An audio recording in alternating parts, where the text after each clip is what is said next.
be fishing in this pond for anything that I can catch. Let's put out a minnow trap to see if we can catch any minnows. While we were fishing, we saw some birds.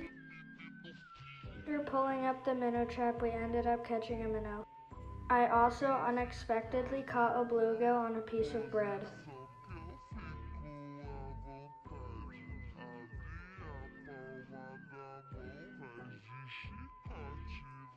After I caught that bluegill, I ended up catching a massive catfish.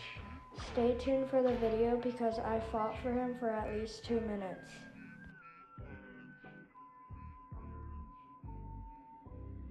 Machucadão, botadão, lá dentro, fica de cotão, entre vai saindo rapidão. Machucadão, botadão, lá dentro, fica de cotão, entre vai saindo rapidão. Machucadão, botadão, lá dentro, fica de cotão, entre vai saindo rapidão. Machucadão, botadão, lá dentro, fica de cotão, entre vai saindo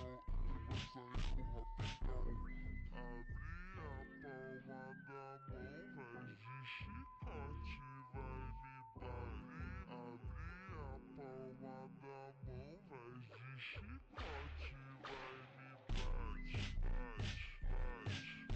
Machucadão,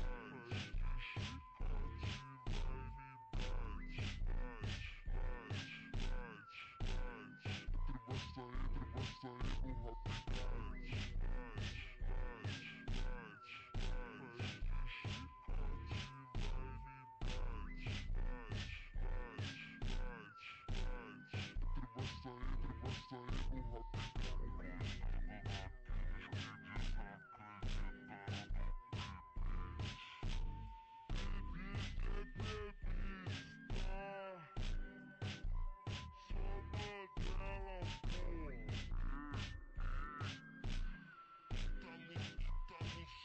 dentro, fica de cotão,